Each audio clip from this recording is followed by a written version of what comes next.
ఏమంటారు మీరు? లక్ష్మీనాథ్ గారు, మీకు ఛానల్ ఉన్న సభ్యులకు అలాగే ఏఎన్ఎన్ టీవీ ప్రేక్షకులందరికీ వెరీ గుడ్ ఆఫ్టర్నూన్ అండి. సార్, ఇప్పుడు రాష్ట్ర వ్యాప్తంగా కూటమి యొక్క పరిస్థితి ఎలా ఉందో అందరికీ తెలుసు.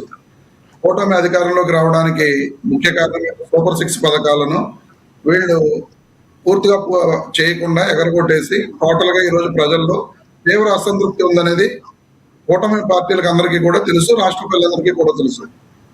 ఈ రోజున వీళ్ల కోసం మేమేమి వెనకడుగు వేయాల్సిన అవసరం లేదు. వాళ్ళు కలిసి పోటీ చేసినా, మేము ఒంటరిగా పోటీ చేసినా ఈ రోజున రాష్ట్రంలో మెజారిటీ స్థానిక సంస్థల ఎన్నికల్లో వైఎస్ఆర్ కాంగ్రెస్ పార్టీ గెలిచే పరిస్థితి ఉంది.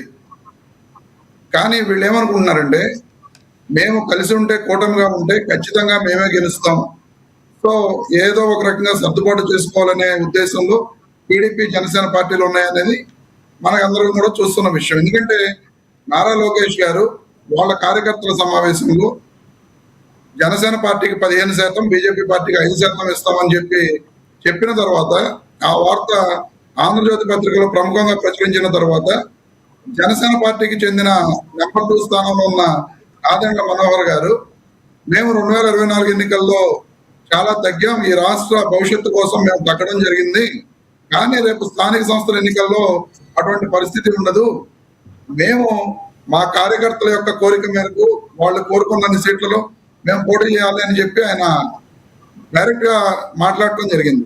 దాన్ని బట్టి మనందరం కూడా అర్థం చేసుకోవాల్సింది ఏంటంటే, టీడీపీ జనసేన కోరుకున్న స్థానాలు ఇచ్చే పరిస్థితిలో లేదు అనేది ముందుగానే నారా లోకేష్ గారు ముందర కాళ్లకు పందాలు వేయడానికి ప్రయత్నం చేశారు. కానీ మేము అలా ఒప్పుకోమని చెప్పి జనసేన వాళ్ళు కూడా చెప్పడం జరిగింది. వాళ్ళు సర్దుకుపోతారా లేకపోతే ఏం జరుగుతుంది అనేది రేపు రాజకీయ తెరపై చూడాల్సింది. ఎందుకంటే ఒంటరిగా పోటీ చేస్తే టీడీపీ ఎక్కడా గెలవదు, జనసేన ఎక్కడా గెలవదు. 40% ఓటింగ్ అనేది వైఎస్ఆర్ కాంగ్రెస్ పార్టీకి ఉంది, జనసేనకు ఉన్నది కేవలం 6% ఓటింగ్ మాత్రమే.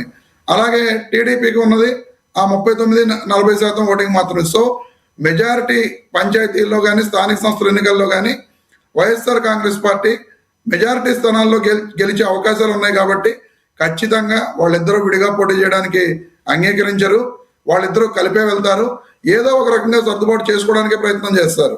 ఎందుకంటే ఈ రోజున 21 సీట్లు ఎమ్మెల్యే సీట్లు ఇచ్చినప్పుడు రాష్ట్ర అభివృద్ధిని వంకబెట్టి ఆ రోజున పోటీ చేయడం జరిగింది.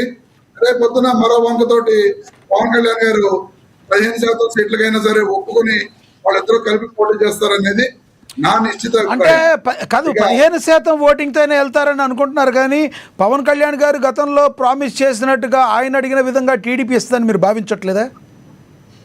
ఖచ్చితంగా భావించట్లేదు. ఎందుకంటే గతంలో పవన్ కళ్యాణ్ గారు నామినేటెడ్ పోస్టుల్లో 30% జనసేన పార్టీ కార్యకర్తలకు ఇవ్వాలి అని చెప్పి ఆయన ఉప ముఖ్యమంత్రి అయిన వెంటనే మనం 30% నామినేటెడ్ పోస్టులలో తీసుకుంటున్నాం, మీ అందరికీ కూడా న్యాయం చేస్తామని చెప్పి చెప్పడం జరిగింది. నాకు తెలిసినంత వరకు రాష్ట్ర వ్యాప్తంగా ఉన్న ఇప్పటి వరకు ఇచ్చిన నామినేటెడ్ పోస్టులలో వాళ్ళకి 10-15% మించి రాలేదు అనేది నా దగ్గర ఉన్న డేటా ప్రకారం నేను గ్యారంటీగా చెప్పగలను. సో ఆ రోజే మాట్లాడిన పవన్ కళ్యాణ్ గారు ఈ రోజున వాళ్ళ కార్యకర్తలకు న్యాయం చేస్తారంటే నేను ఖచ్చితంగా నమ్మను.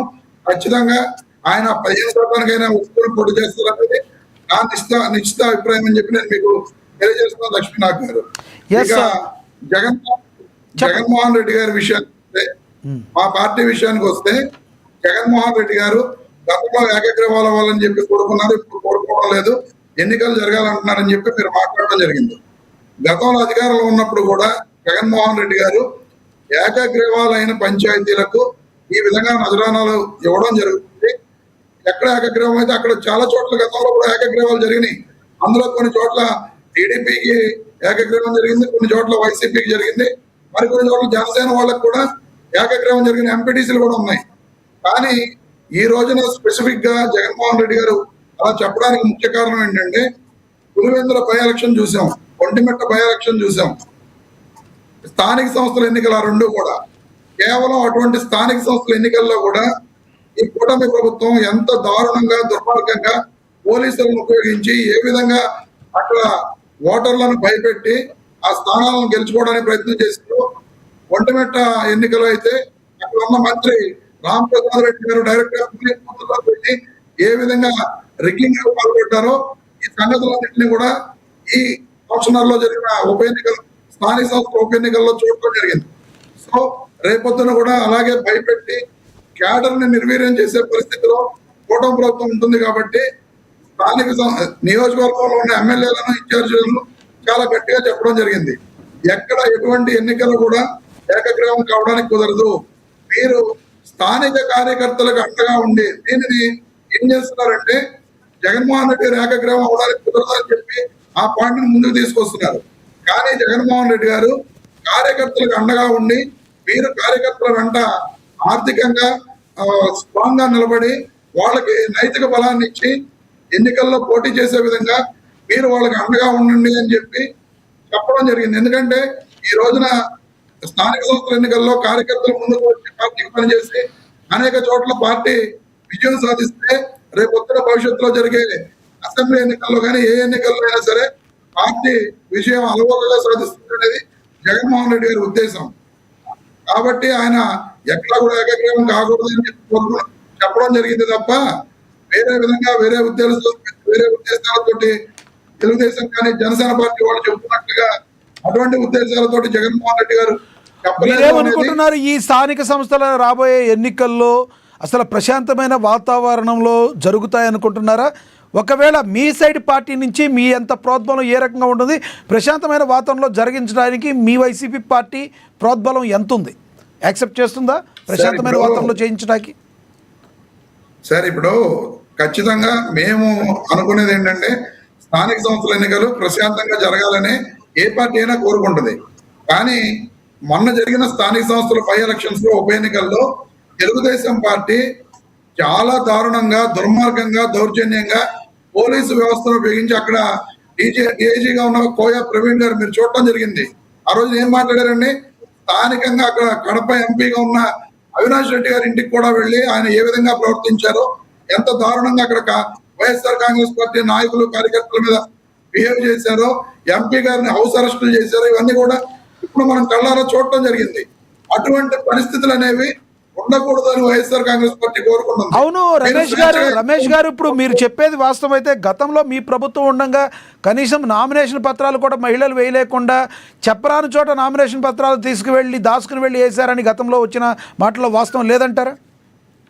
సార్ ఇప్పుడు ఎక్కడన్నా 1-2 సంఘటనలు జరిగితే రాష్ట్ర వ్యాప్తంగా 13,000 గ్రామ పంచాయతీలు ఉన్నాయి. ఆ గ్రామ పంచాయతీల్లో ఎక్కడన్నా 1-2 సంఘటనలు జరిగితే అదే రాష్ట్ర వ్యాప్తంగా ప్రామాణికంగా తీసుకుని మాట్లాడటం అనేది కరెక్ట్ కాదు. నాకు తెలిసి అటువంటి సంఘటనలు మా ప్రభుత్వంలో జరిగినాయి. కేవలం నాకు తెలిసి 1 or 2, ఎందుకంటే ఆ అంజిరెడ్డి అనే విషయంలోనూ ఇప్పుడు మీరు చెప్తున్న మహిళ అనే విషయంలో తప్ప నాకు తెలిసి ఎక్కడా కూడా అటువంటి సంఘటనలు జరగల. ఖచ్చితంగా ఎవరైనా సరే స్వేచ్ఛాయుతంగా ఖచ్చితంగా నామినేషన్ వేసే పద్ధతులు ఉంటేనే ప్రజాస్వామ్యం బ్రతుకుతుంది. అటువంటి విధంగా ప్రజాస్వామ్యం బ్రతుకుతేనే ఈ రోజున ప్రజలందరూ కూడా సుఖంగా ఉంటారు. ఖచ్చితంగా స్థానిక సంస్థల ఎన్నికల్లో వీళ్ళు చెప్పుకున్నట్లుగా మేము ఇంత దారుణంగా పులివెందుల జడ్పీటీసీ ఉప ఎన్నికలో కానీ, ఒంటిమిట్ట జడ్పీటీసీ ఉప ఎన్నికలో కానీ ఇంత దారుణంగా ప్రవర్తించిన దాఖలాలు లేవు. ఎందుకంటే వీళ్ళు ఎంత దారుణంగా ప్రవర్తించారంటే ఓటర్లను అక్కడికి రానివ్వకుండా జమ్మలమడుగు నియోజకవర్గం నుంచి ఆ పక్క నియోజకవర్గాల నుంచి ఓటర్లను తీసుకువచ్చి ఓట్లు వేయించిన పరిస్థితులు.